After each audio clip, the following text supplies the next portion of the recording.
തിരികെ ചർച്ചയിലേക്ക് അതിഥികളിലേക്ക് കടക്കുന്നതിന് മുൻപ് ഇപ്പോൾ റിയ ബേബി കോടനാട് അഭയാരണ്യത്തിൽ എത്തിയിട്ടുണ്ട്. അവിടെ തത്സമയ വിവരങ്ങളും ദൃശ്യങ്ങളും അവിടെ നിന്ന് റിയ പങ്കുവയ്ക്കും. റിയ, അല്പം മുൻപാണ് ഈ വാർത്ത നമ്മളെ തേടിയെത്തുന്ന. റിയ അതിവേഗം അവിടെ എത്തുകയും ചെയ്തിട്ടുണ്ട്. അവിടെ നിന്ന് നമുക്ക് എന്ത് വിവരങ്ങളാണ് ലഭ്യമാകുന്നത്? ഇനി മറ്റ് കാര്യങ്ങൾ അത് എങ്ങനെയാണ്?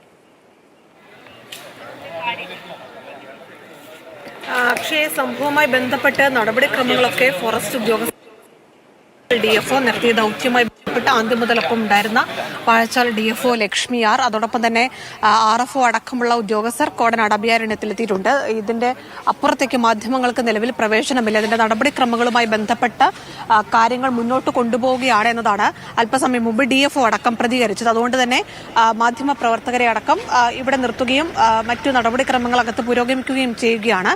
ഈ സംഭവം നടന്ന മണിക്കൂറുകൾ മാത്രമേ ആകുന്നുള്ളൂ. അതുകൊണ്ട് തന്നെ അതുമായി ബന്ധപ്പെട്ട എന്തൊക്കെ കാര്യങ്ങൾ ഇനി പൂർത്തിയാക്കേണ്ടതുണ്ട്, തുടർ നടപടികൾ എന്തായിരിക്കും തുടങ്ങിയ കാര്യങ്ങളൊക്കെ അല്പസമയത്തിന് ശേഷം ഒരു വ്യക്തമായൊരു മറുപടിയായി ലഭിക്കുമെന്ന് പ്രതീക്ഷിക്കുകയും ചെയ്യുന്നുണ്ട്.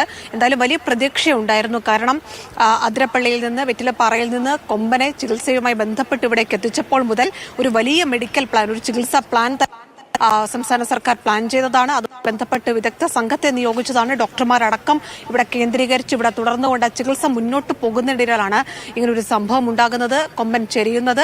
അതൊരു വലിയ ഞെട്ടലുള്ള വാർത്ത തന്നെയാണ്. കാരണം ഒരു പുതിയ ചികിത്സ പൂർത്തിയാക്കി വരും എന്നൊരു പ്രതീക്ഷയുണ്ടായിരുന്നു. എന്തായാലും DFO, RFO അടക്കമുള്ള ഉദ്യോഗസ്ഥർ ഇവിടേക്ക് എത്തിയിട്ടുണ്ട്.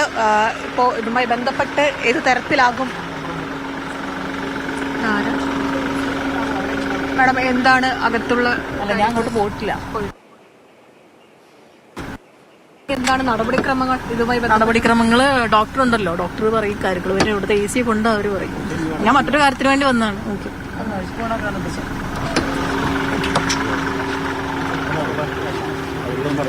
എന്തായാലും ഇതുമായി ബന്ധപ്പെട്ട ഔദ്യോഗികമായിട്ടുള്ള വിശദീകരണങ്ങൾ DFO അടക്കമുള്ള അല്ലെങ്കിൽ RFO അടക്കമുള്ള ആളുകൾ നൽകുമെന്നതാണ് പ്രതികരിച്ചിരിക്കുന്നത്. എന്തായാലും നിലവിൽ അകത്ത് തുടർ നടപടിയുമായി ബന്ധപ്പെട്ട കാര്യങ്ങൾ പുരോഗമിക്കുകയാണ്. മറ്റു കാര്യങ്ങളിലേക്ക് അല്പസമയത്തിനകം തന്നെ പോകാൻ കഴിയുമെന്ന് പ്രതീക്ഷിക്കുന്നു. കാരണം ഈ ആന ചെരിഞ്ഞതുമായി ബന്ധപ്പെട്ട് ഇനിയുള്ള തുടർ നടപടികളായിരിക്കും സ്വീകരിക്കേണ്ടി വരിക. അത് സംബന്ധിച്ചൊരു ഔദ്യോഗികമായി തന്നെ വിശദീകരണം അല്പസമയത്തിനകം ഉണ്ടാകും.